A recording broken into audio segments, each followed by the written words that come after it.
Hola, bienvenidos a la tercera y última parte de la plática que tuvimos con el doctor José Flores Rivera.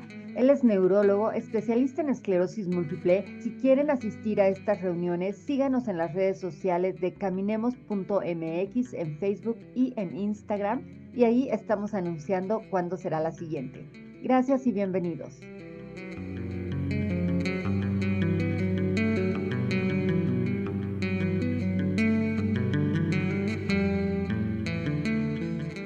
La primera pregunta de esta última parte nos las hace Mariana Olivas, quien nos dice qué es la esclerosis pseudotumoral.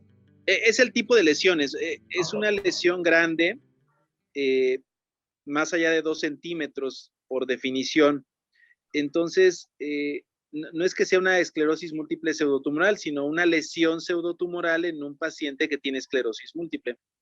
Y esas lesiones responden mejor a cierto tipo de tratamientos. No son pacientes, en mi humilde opinión, que requieran un tratamiento con interferón, requieren un tratamiento un poquito más de mayor eficacia porque son lesiones grandes. 2 centímetros en el encéfalo es una área grande y necesita un control rápido de ese tipo de lesiones. Entonces, sí, la respuesta es, no es la esclerosis múltiple pseudotumoral, sino lesiones pseudotumorales en pacientes con esclerosis múltiple y requieren un tratamiento de alta eficacia por el tamaño de las lesiones, ¿eh? Y se comportan, vaya, actualmente son controlables como cualquier otro tipo de lesiones. Yo le tendría más miedo, les soy muy franco, a lesiones medulares que a lesiones pseudotumorales, porque la médula es muy delgadita, entonces con una lesión, aunque sea pequeña o 2 o 3, el impacto puede ser muy, muy fuerte. Si el debut fuera una neuritis óptica, una neuritis, ¿cuál es el marcaje de diagnóstico diferencial de la neuritis? Bueno, la neuritis óptica, quiero pensar que te refieres a eso, puede ser ocasionada por muchas causas, incluso por lupus, o incluso solita, ¿no? Puede ser nada más una neuritis óptica aislada, pero sí es importante que al momento del primer evento se haga un buen diagnóstico para saber si esa neuritis corresponde a esclerosis múltiple, corresponde a lupus, corresponde a neuromielitis óptica, a qué corresponde esa neuritis, o simplemente se quedó sola. En el hospital tenemos varios pacientes que están solamente con neuritis óptica, no tienen otra enfermedad, se llaman así, neuritis ópticas aisladas, y nunca evolucionan a esclerosis múltiple. ¿Ocrelizumab es el nuevo interferón? Nos pregunta Daniela Padilla. No, Daniela, no es el nuevo interferón, son totalmente diferentes. No, el interferón ya es un medicamento de hace muchos años, Ocrevus es otra cosa totalmente diferente, otro mecanismo de acción, ¿no? Toño nos comenta, la doctora Azucena de León me habló de Simponimod. ¿Cuánto tardará en llegar al IMSS y me servirá? Él ya está en una enfermedad secundaria progresiva. Sí, las dos respuestas, gracias Toño por la pregunta, sí, saludos a Azucena en siglo XXI. Yo creo que el medicamento no tardará en estar en México. Yo casi puedo estar seguro que antes de que termine el año ya lo van a tener disponible. Y al estar disponible, yo no creo que pase más de unos 4 o 5 meses en que ya lo tenga la seguridad social, sobre todo por la forma como se está dando los medicamentos aprobados para que puedan ser utilizados por gran parte del sector salud. Tan es así que en las instituciones públicas, no IMSS, no ISSSTE, no Pemex, no Sedena, ya tenemos la posibilidad de tener acceso a medicamentos de estos. Entonces yo creo que tarde mucho y sí es una opción en el mundo para esta forma de la enfermedad. Sí, Toño. Hay una pregunta de Miguel Montes de Oca sobre eh, la contaminación. Es bien interesante. Ayer en la tarde hablamos un poquito en la Academia Nacional de Medicina sobre cómo puede afectar esta contaminación o estos factores ambientales a las enfermedades autoinmunes. Hace 2 semanas también se platicó de cómo ha cambiado la contaminación en México en la misma sede de la Academia Nacional. Y sí, la respuesta es que hay mucha evidencia, no solo de esclerosis múltiple, sino de que estos contaminantes pueden modificar la presencia o no de estas enfermedades autoinmunes. Yo nada más como ejercicio, recuerden ustedes que hace 20 años, ¿cuántos pacientes veían ustedes en la clínica de esclerosis múltiple? ¿Cuántos ven ahora? Y la juventud de los pacientes que están llegando ahora.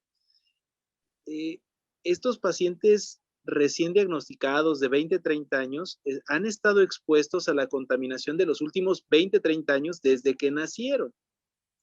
Por supuesto, mi respuesta es sí, sí hay un factor ambiental que puede estar influyendo en que se presenten más las enfermedades autoinmunes. No hablo solo de esclerosis múltiple, en general de las enfermedades autoinmunes. ¿La leche se puede sustituir por café en personas que tienen esclerosis múltiple? Nos pregunta Irving. De tomar café, no dejes de tomar café. ¿Qué cosas sí debemos eliminar porque podrían ser agravantes de la enfermedad? El cigarro y las drogas, ¿no? O sea, todo lo que son tóxicos, por supuesto que sí. El cigarro es de lo que más está demostrado en el mundo que puede provocar que la enfermedad se acelere. Entonces, sí, por supuesto que sí. ¿Qué relación hay entre el virus de Epstein-Barr y la esclerosis múltiple? Nos pregunta Ana de Luca. Sí, recuerden que la esclerosis múltiple es una enfermedad multifactorial. Es una enfermedad en la que requiere una predisposición genética, requiero un factor ambiental que me dispare la enfermedad y también un factor ambiental que me la perpetúe. El factor ambiental disparador está bien estudiado en el mundo, son los virus. Los virus de la familia herpes. El virus de Epstein-Barr es un virus de la familia herpes, el citomegalovirus es un virus de la familia herpes, la varicela zoster. Vaya, al final, estos virus, acuérdense que siempre viven con nosotros, o sea, desde que los tenemos, los adquirimos en algún momento de nuestra vida, siempre van a estar ahí con nosotros. De tal forma que van a generar estos estímulos inmunológicos continuos y recurrentes. Y si por ahí en algún día que se me prendió el virus, andaba yo con las defensas medio malonas y además andaba con la predisposición genética, es decir, una suma de factores, se puede disparar el primer evento de la enfermedad y luego se perpetuará. Entonces, sí, la respuesta es sí, el virus de Epstein-Barr se ha involucrado. Lo que sí es importante es que no es lo mismo vivir en las Islas Faroe y tener Epstein-Barr con un background genético totalmente caucásico, que vivir en la selva lacandona, tener virus de Epstein-Barr y tener un componente genético básicamente amerindio.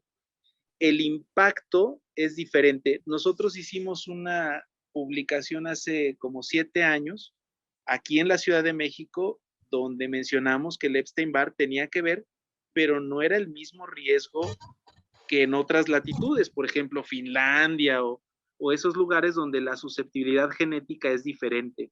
Pero sí, definitivamente los virus están involucrados en la génesis de la enfermedad. Delfina Aguilar nos dice, ¿el aceite de cannabis qué tan bueno es para el dolor? Sirve, pero sirve, y aquí lo pone muy claramente, para el dolor. Sirve para algunas cosas como espasticidad, sirve para la molestia de ardor, sirve para el signo del Hermit. O sea, tiene algunas utilidades muy específicas. No crean que ahorita voy y me fumo 2 cigarros y con eso, no. Sirve muy particularmente para ciertas manifestaciones asociadas a la enfermedad, pero no para la enfermedad como tal, ¿no? Pero sí, por supuesto que sirve. Ahora, si el aceite de cannabis, ¿a qué concentración está? ¿Dónde lo compró? ¿Fue por Amazon? ¿No fue por Amazon? Ay, es bien complicado dar una respuesta a eso por todas las presentaciones que tenemos hasta el momento, ¿eh? ¿En qué momento de la enfermedad es más posible que se manifieste la fatiga? Nos pregunta Irving CM. No, pues acuérdate que la fatiga es un componente propio de la enfermedad. A veces es mucha, a veces es menos. Hay medicamentos para evitar la fatiga, pero no hay un momento específico para que se dé la manifestación de fatiga, es un componente propio de la enfermedad, a veces más, a veces menos, pero está ahí, es como el compañero de la enfermedad, ¿no? ¿Quieres saber si para llegar al diagnóstico de esclerosis múltiple es suficiente con la resonancia magnética o es necesario tener más estudios? No, sí es necesario. En México, en Latinoamérica, es importante excluir las otras cosas que pueden dar esclerosis múltiple, perdón, que pueden dar lesiones desminimizantes y se pueden confundir con esclerosis múltiple. Entonces sí, aquí hay que extender todavía un poco más el abordaje diagnóstico que lo que se hace en otros lugares como Reino Unido, España, que es más fácil que suelten el diagnóstico de esclerosis múltiple. Doctor José Flores, Mariana te pregunta, ¿existe un vínculo entre esclerosis múltiple y retinosis pigmentaria? ¿Y cuáles medicamentos habría que evitar? Sí, no, son entidades diferentes, ¿eh? Es Mariana, ¿verdad? Ajá, Mariana. Sí, Mariana, son cosas diferentes la retinosis pigmentaria y la esclerosis múltiple, ¿eh? Son cuestiones diferentes. La retinosis pigmentaria, déjame ponerlo así, tiene varias causas.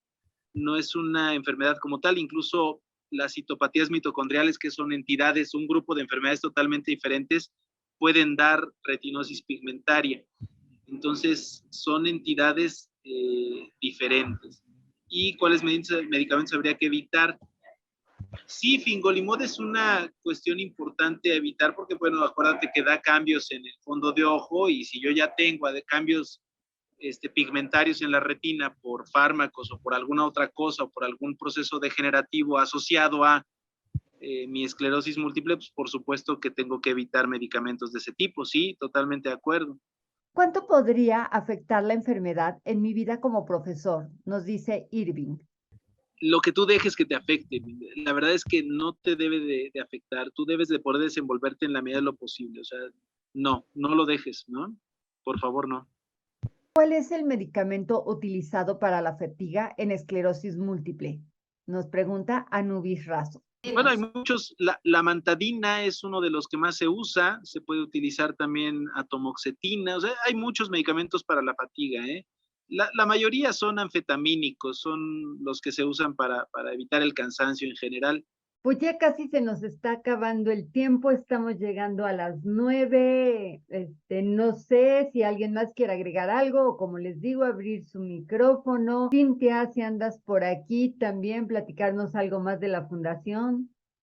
No, solamente quería una última pregunta para el doctor Flores. Si nos podría decir cuáles son las buenas noticias para los pacientes de esclerosis múltiple. Bueno, las buenas noticias son muchísimas. La primera es que el acceso a los medicamentos cada vez se ha hecho, aunque lento, pero creo que ya tenemos la oferta de medicamentos relativamente más rápido de lo que se tenía antes. Antes tardaban varios años en llegar los medicamentos o estar disponibles en México y primero era el sector privado y luego el sector público, o sea, eran varios años. Creo que eso ha cambiado. Actualmente tenemos ya una oferta muy buena de medicamentos y cada vez, aunque es difícil, tardado, tener acceso a los mismos, pero se logra, ¿eh? O sea, es algo que sí se logra y ahí creo que fundaciones como Caminemos, como todas las que están involucradas en este tipo de apoyo a los pacientes son muy importantes en todos los sentidos, desde procedimientos como trasplantes, el poderlo hacer llegar a los pacientes, hasta como los medicamentos de estos aprobados para la esclerosis múltiple. Esa es una buena noticia. Y la derivada de esto es que yo creo que ya no debemos de dimensionar la esclerosis múltiple como igual a una discapacidad severa. Creo que ya todos tenemos tanto conocimiento de la enfermedad que cada vez la diagnosticamos de manera más temprana y ofrecemos un tratamiento oportuno. Entonces eso creo que también es una muy buena noticia. Y la mejor, creo, es que el crecimiento de estas asociaciones civiles que pueden apoyarnos en todo el camino, que esa es la diferencia es acompañar al paciente en todos los sentidos. Y eso creo que también es una buena noticia. Creo que se ha concientizado mucho más a la sociedad civil de la enfermedad. Bueno, pues esta fue la tercera y última parte de la plática que tuvimos con el doctor José Flores Rivera. Les agradecemos muchísimo a todos los que se han conectado a estas reuniones y esperamos que lo sigan haciendo. Y no olviden seguirnos en las redes de Conoce la Esclerosis Múltiple y también en las redes de caminemos.mx oficial en Facebook y en Instagram. Gracias. Gracias por la invitación.